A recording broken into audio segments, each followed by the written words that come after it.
जो लोग ईमान लाए और अमल नेक किए उनके लिए खुशहाली और उम्दा ठिकाना है। तो सल्फ साहब ये जो मसला है ये फरमाइए कि ये मसाइल कैसे पैदा होते हैं, क्या जादू और जिन्नात के ज़रिए इन चीज़ों को जो तय हो रही होती हैं ख़राबियाँ होती हैं, और कौन लोग हैं ये खराबियाँ करते हैं? शुक्रिया एजाज भाई।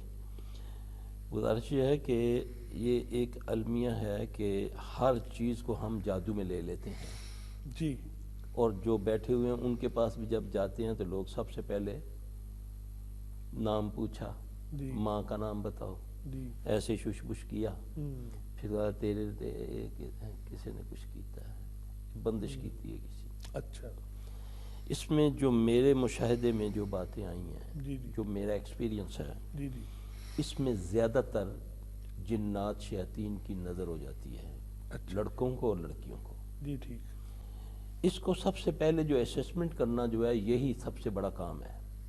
अच्छा, उनकी नज़र लग जाती है। जिन्नात की नज़र लगती है, इसकी अच्छा। दलील नबी सल्लल्लाहु अलैहि वसल्लम से भी है जी, जी, कि अल्लाह के नबी सल्लल्लाहु अलैहि वसल्लम एक मरतबा घर तशरीफ़ फरमा हुए तो आयशा रज़ियल्लाहु अन्हा एक लोंडी को दम कर रही थी। जी, आपने फरमाया कि आयशा क्या कर रही हो? अर्ज़ की या रसूलुल्लाह सल्लल्लाहु अलैहि वसल्लम मैं इसको दम कर रही हूँ। जी, आपने फरमाया कि हाँ हाँ पढ़ो इस पर कुरान से दम करो। मुतलक फरमा दिया ना, जी, जी, किसी ख़ास सूरत को नहीं लिया, जी, जी। ख़ास आयत को नहीं लिया। जी, ठीक, इसको कुरान से दम करो, इसको जिन की नज़र है। अच्छा, ठीक है। जी, अब बेहतरीन मालिज वो है जो पहले इलाज की जी, तशख़ीस करता है। तशख़ीस हो ना, असल तो यही तो आधा इलाज हाँ है जी। कि है क्या। है क्या है। अब बहुत कम, मैं समझता हूँ कि 10% केस ऐसे आते हैं हमारे पास जिन पर इंसान की तरफ से जादू होता है। 90% नहीं होते। नहीं होता, जिन्नात का या अपने अमाल का नतीजा होता है। जी, ठीक, क्योंकि अल्लाह कुरान में फरमाते हैं ना, जब तुम रहमान से तगाफल करते हो हम तुम पर शैतान मुसल्लत कर देते हैं। मुसल्लत कर देते हैं, बेशक, बेशक। ठीक है ना। ये तो पहले मैं अल्लाह की बात जी, तो जी, देखूंगा। जी, जी, अच्छा, फिर वो गफूर रहीम है, हाँ, वो कहता है तू माफ़ी मांग मैं माफ़ कर दूंगा। माफ़ कर दूंगा, बेशक। अब अमूमन ये होता है कि जिन बच्चियों के कट्स लगने या उनके चेहरे पे एकदम दाने निकल आने, मैं आपको नहीं बता सकता कि उनके साथ क्या क्या होता है। जी, जी, कि एक घर में 4 बच्चियाँ, 5 बच्चियाँ, 6 बच्चियाँ, खूबसूरत माशाल्लाह, अल्लाह उनको हया दे, माल और दौलत है, बड़ा जाहो जलाल, बाप की बेटियाँ हैं, खुद बड़ी तलीम याफ्ता हैं, जी, जी, लेकिन सीढ़ी कोई नहीं चढ़ता, चढ़ता है तो वो भाग चला जाता है। बाजू का ये होता है कि देखने में आम आदमी को बहुत वो लगता है कि बड़ी खूबसूरत हैं, वो कहते हैं ठीक है जी हम आपको ना इंशाल्लाह कल या परसों बताएंगे। जी, ठीक, तो जब वो घर जाते हैं तो उनमें से एक बंदा अब उसके अंदर वसवसा डाल रहा है, शैतान वही वाला जो उसके साथ है। जी, ठीक, ठीक है? कुछ वहाँ कुछ उसको बताएगा, उसका चेहरा बिगाड़ के दिखाएगा अच्छा, कि नहीं नहीं उसकी ये आंख बिल्कुल ही छोटी थी, देखनी बैठी कैसे हुई थी। इस तरीके के वो वसवसे डालेगा, फिर उनको उसकी सीढ़ी नहीं चढ़ने देता।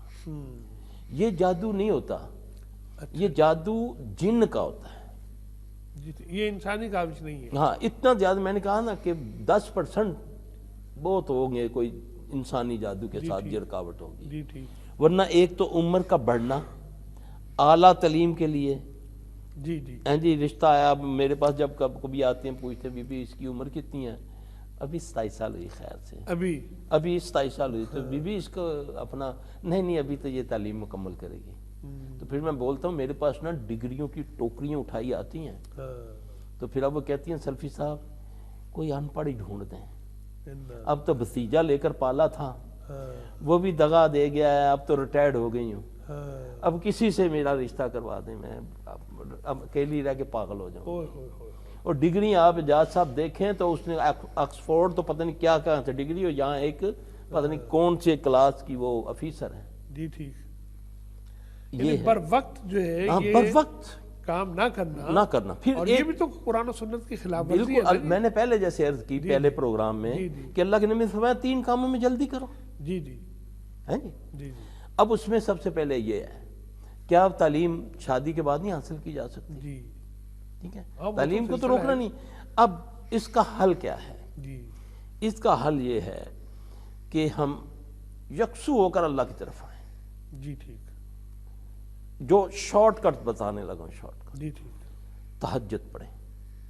جی اس وقت اللہ کی طرف بہت قریب ہوتا ہے، وہ پہلے آسمان پر آتا ہے. ہاں نزول جلال ہے جی. وہ پہلے پھر اعلان کرنے والے کو فرماتا ہے کہ اعلان کر دو، ہے کوئی عزت لینے والا، ہے اپنے معاملات حل کروانے والا. میں اس وقت سویا ہوتا ہوں پیٹھ موڑ کے، جو وہ مانگنے کا ٹائم ہے، وہ بانٹنے والا بانٹنے کے لیے آیا ہے، تو میں نہیں لے رہا. میں چاہتا ہوں کہ نہیں، مجھے کوئی ایسا طریقہ ملے جس سے مجھے کچھ نہ کرنا پڑے، مسئلے میرے حل ہو جائیں خود بخود. یہ نہیں ہوگا. بچیاں اپنے آپ کو نارمل رکھیں. جی ٹھیک. اپنی حیا کا خیال رکھیں. جی ٹھیک. اپنے جو ایام ہے اس میں بھی بننا سنورنا صحیح نہیں ہے. جی ٹھیک. سب سے بڑا افیکٹ جو ہماری سوسائٹی کے اندر یہ ہے کہ جن دنوں میں ان کو شرعی ایام کے دن ہوتے ہیں، اس میں مائیں بہنیں ان کو کہتی ہیں لگا لیں آپ نا، نیل پالش لگا لیں، بھویں بنا لیں، یہ کر لیں. وہ تو اصل دن ہے شیاطین کے حملہ کرنے کے ان پر. ان دنوں میں آپ کو بہت احتیاط کرنی. پھر عموماً یہ صبح شام کے اذکار چھوڑ دیتے ہیں. سننے والے لاکھوں ہیں، مائیں سن رہی ہیں اس پروگرام کو. میں دستبستہ گزارش کر رہا ہوں، یہ بات ذرا دھیان سے سننی ہے. اپنے بچوں کے راستے میں کہیں ہم خود تو نہیں مسائل کھڑے کر رہے کہ جو مخصوص ایام ہے بیٹیوں کے بچیوں کے لیے، ان دنوں میں ان کا بننا سنورنا یہ تو شیطان کے حملے کو کاری کرنے کے مترادف ہے. سلفی صاحب فرما رہے ہیں اس دن، ان دنوں میں تو اس کی اتنی قوت ہوتی ہے. آپ لوگ مجھ سے سوال کرتے ہیں نا کہ سلفی صاحب عورتوں میں زیادہ کیوں یہ ہے؟ تو عورتوں میں زیادہ اس لیے یہ کہ اللہ نے ان کے اس ضعف کے دنوں میں جو کمزوری رکھی ہے، پھر اس میں ہم پڑھتے ہی نہیں، اللہ کا نام ہی نہیں لیتے. حالانکہ صبح شام کے اذکار یہ ہماری مائیں بیٹیوں کو انہیں یام میں بھی کرنے ہیں. نماز کی تو چلے رخصت ہے لیکن صبح شام چھوڑ دیا، سب کچھ چھوڑ دیا. یعنی کہ اللہ کا نام. بعض لوگ تو کہتے ہیں نہیں جی میں تو درود بھی میرے ایام ہوئے میں کیسے درود پڑھوں. اللہ اکبر کبیرہ. اللہ کا نام سب سے بڑا پاک میں لے لوں، اللہ کی کلام نہ پڑھوں، یہ مجھے نہیں سمجھ آ رہا یہ فلسفہ.